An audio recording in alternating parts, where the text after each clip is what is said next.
মাছ যে আনছে কিছুই বুঝি না। ছাতার মাথা কি যে মাছ এগুলা, আবার দেখি আবার কেমন মাছের পিঠের মধ্যে আবার কাটা কাটা। দেখেন তো আপনারা চিনেন নাকি এটা কি মাছ? আমি তো আগা মাথা কিছুই বুঝতেছি না, এগুলো যে কি মাছ, কি দিয়ে যে রান্ধুম, কি যে করুম, কিছুই বুঝতে পারতেছি না। যাই হোক, আনছে যে তার কি করা যাব। এই যে কাইটে কুইটে নিছি আমার মতন কইরে, এখন দেখি কি দিয়ে রান্ধা যায়। রান্ধি একরকম কইরে। তাই ঘরে ছিল এই যে সবুজ ফুলকপি, আপনারা কনে যে ব্রকলি না কি, যাই হোক ওই তো ব্রকলি, আলু এগুলো দিয়ে রান্ধি। তার সাথে এই মশলার মধ্যে একটু আদা, পেঁয়াজ, একটু কাঁচা লঙ্কা কাইটে নিছি। তো এই যে তেল গরম করার জন্য কড়াই বসাইছি, কড়াই বসিয়ে কড়াই গরম হওয়ার পরে তেল দিছি। এখন আস্তে আস্তে মাছগুলো হলুদ লবণ মাখিয়ে ভালো করে ভাইজা নলবো। বাবা, তেলের মধ্যে দিতে দিতে কেমন জানি মাছগুলো সারা সারা সারা সারা হয়ে গেল। কি জানি বাবা, এগুলো আবার কি মাছ। তে এই যে দিয়ে দিলাম, আস্তে আস্তে ভাজা ভাজা করতেছি ভালো করে। এই ভাজি তাই না, যদি এবার কাঁচা কাঁচা গন্ধ করে। তো এই যে ভাজতেছি আস্তে আস্তে আস্তে আস্তে, উল্টিয়ে পাল্টিয়ে ভাজতেছি আস্তে আস্তে। মোটামুটি মাছগুলো আমার ভাজা প্রায় শেষের দিকে। এখন আস্তে আস্তে একটা একটা করে নামিয়ে নিব। প্রায় হয়ে গেছে মাছ ভাজা। বেশি এবার ভাজলে যদি এবার পুরো পুরো গন্ধ করে, তাই না? তো আমার মতন একটা আইডিয়া করে ভাইজা নিলাম। এখন যে একটা একটা করে নামিয়ে ফেলাই মাছ।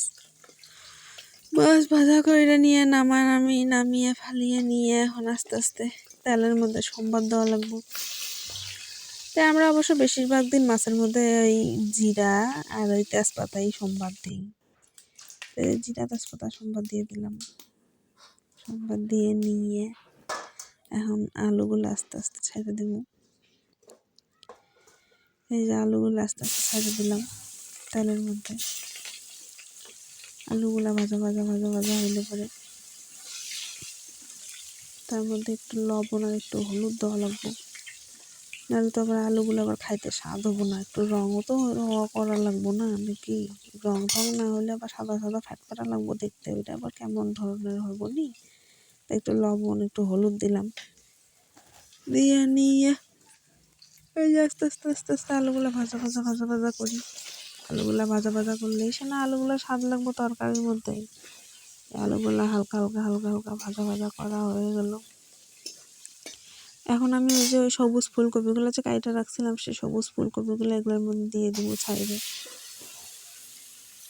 এবার এই সবুজ ফুলকপিগুলো দিয়ে আস্তে আস্তে আস্তে আস্তে ভাজা ভাজা করি। সবজি ভালো করে ভাজা ভাজা করলেই সে না তরকারি স্বাদ হবো। সবজিগুলোও তো দরকার ভাজা ভাজা করা। সব কিছু পরিষ্কার পরিচ্ছন্ন হবে, সুস্থ মাথায় রান্না করলে সে না সব কিছু স্বাদ হবো। এই যে ফুলকপিগুলো দিতে দিতে ভুল করে ফেলাইলাম। কি সবুজ ফুলকপিগুলো দিতে দিতে দিতে দিতে কেমন জানি চুপসে গেল গা।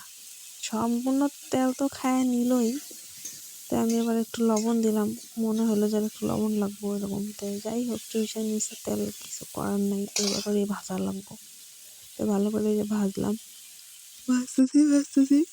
তারপরে এই যে আদা, লঙ্কা, পেঁয়াজ, ধনিয়া এগুলো সব কিছু বাইটে মশলা দিয়ে দিলাম এটার মধ্যে।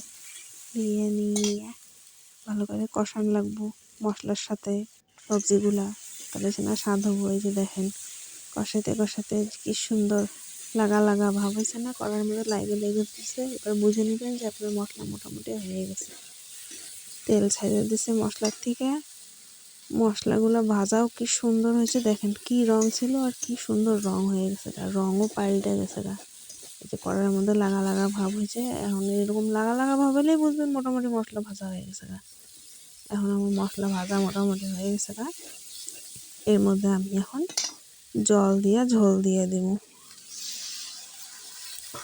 জল দিয়ে দিলাম ঝোলের জন্য পরিমাণ মতন, আপনাকেও পরিমাণ মতন আপনারা জল দিন কতটুকু লাগবো। আমার ঝোলও ফুটা শুরু হয়ে গেছে।